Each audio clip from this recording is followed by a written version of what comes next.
everyone, my name is Carol, my trail name is Cheer, and I hiked the PCT in 2019. So I'm going to show you what gear actually ended up working for me. And if you're new to this channel, before I started the PCT, I did really in-depth gear videos, and if you go to my playlist, it's in the pre-PCT playlist. So what I did was I did the pre-PCT gear videos. I gave weekly updates as I was hiking on the PCT, and then now I'm doing my, I guess you could say, final cut of gear because as you probably imagine, some of the gear worked and some of the gear didn't. So I'm going to go through a basic overview today, and also my big 4 items in this video, and then in videos in the future, I'll be going over the in-depth, what I call systems of my pack. So let's get to it. So in my pre-PCT videos, I gave every, I guess you could say, section of my pack a name or a system name. So what I called everything on the outside of my pack, I called it a hiking system. I think I'm gonna change that because not everything I use, for example, this is my cooking pot and my spork. I didn't use that to hike necessarily, like do the physical act of hiking. So I think I'm gonna call this the outside of my pack system or something. So I'll go over that in a later video, but that is the first system, everything that's like hanging on my pack. I'm gonna call that my outside of the pack hiking system. So this is my pack. I'll go over that in a second. First, I'm just gonna do an overview. So let's see. So we have the outside of my pack system, and then this isn't full, but this is my food bag. So I call this my food system. Go over that later. I have my first aid kit in a Ziploc bag. So that's like my medical system. This, you can't see what's inside, but this is my navigation and technology or like electronic system. Go over that in another video. This is my toiletry system. And then we'll go over this in a second for my big 4, but this is my sleeping pad. My sleeping bag. My tent, which we'll go over in a second. And lastly, my sleeping bag. And I think I called this my sleeping bag, but this is my clothing system. They're both in Sea to Summit bags. So this is my sleeping bag. The red bag is my clothing system. So let's talk about big 4 items. So first, my trusty Hyperlight Pack. It's a Windrider 3400, and it has, I really like this pack because I guess the first thing I should mention is it's waterproof. Never had issues with holes on the trail, which was great. And I found while hiking the PCT that most packs are not waterproof. So this was great because when I was hiking, maybe some of you know in 2019, the weather was pretty cold and wet and windy and snowy. So it was really great when I was hiking because I could just hike on if it started raining, while other people had to like put their pack covers on every single time it would start raining, which happened a lot. So that was really, I think, worth the little bit of extra money to get a waterproof pack. I got the white because it was a little bit cheaper, and actually the white pack is a little lighter as well, so it's just under 2 pounds. So this was pretty much my favorite piece of gear, one of my favorite pieces of gear. I highly recommend it. It is frameless, so you have to be very careful when you're packing it to pack it right so it feels good on your back. So I learned that as I went on the trail. What else? So I didn't really get any chafing on my back or my shoulders, so it was very comfortable for my body type, and everybody's body is different, but this is what really worked for me. So highly recommend the Hyperlight pack. So that's the first big 4 item. Second big 4 item, you can't see it, I'll open it a little bit, but this is my sleeping bag, and it is an REI Mohave, and I know that's like a really old sleeping bag version. So a comparable version now at REI is called the Igneo, I think. So the Igneo is I think it's a 15 degree bag.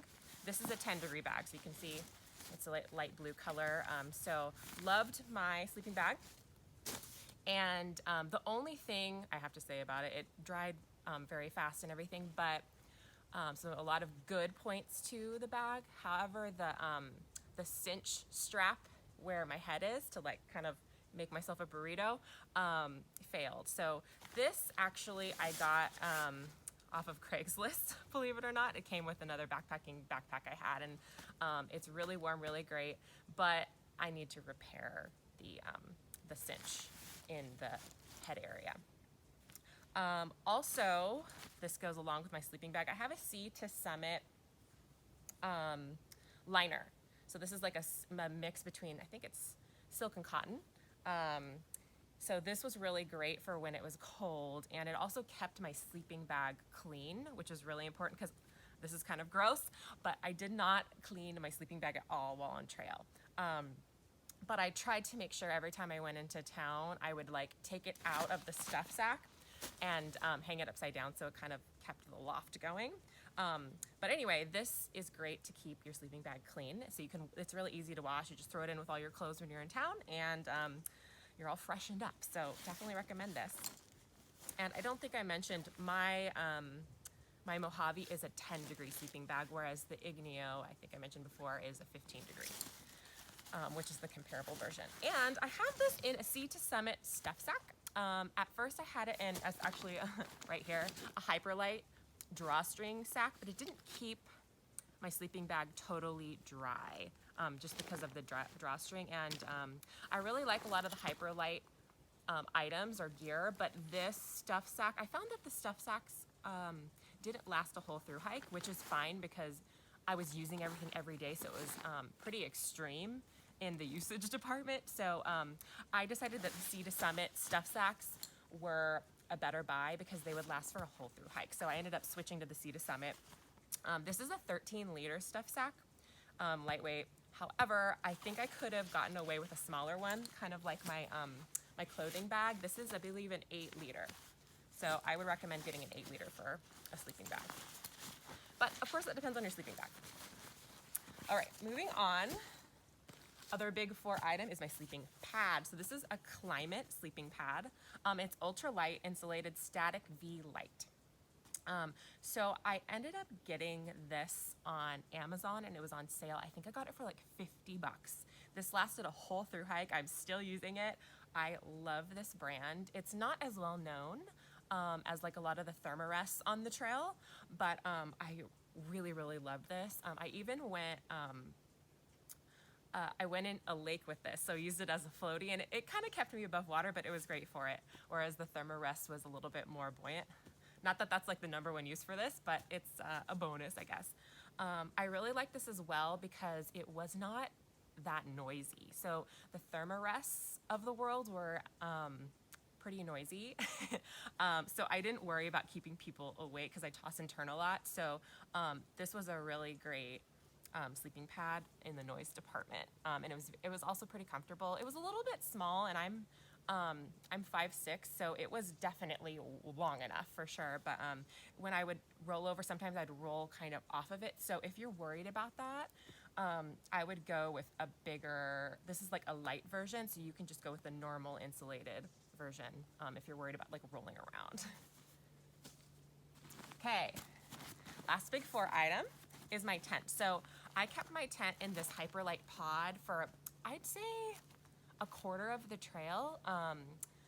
It was great when it was rainy. It would keep the tent dry, or if it already had rained the previous night and my tent was wet, it would keep the wet tent contained in my pack, so nothing else would get wet. Even though I had everything in stuff sacks anyway, but it was just nice to not have everything be wet. So I really like the pod. I didn't use it in the Sierra and for like the desert section of my hike, I believe,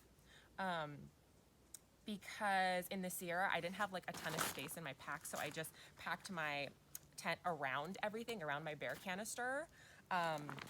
But when I didn't have my bear canister, I did like to use this. So I'm not going to pull this whole thing out, but this is a big Agnes Copper Spur UL1. I really loved the tent. I don't have anything bad to say about it really, except that the zippers failed about 4.5 months into my hike. So just because I couldn't send it in because I needed it to hike. So my workaround was just taping the door. So the door zippers failed. So they started splitting.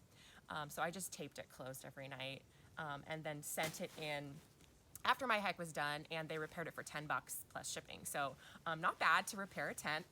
Heavy use, so I totally understand that the zippers failed. But as long as you just have a workaround, it is fine. And they'll fix it right away when you get home. So love the tent.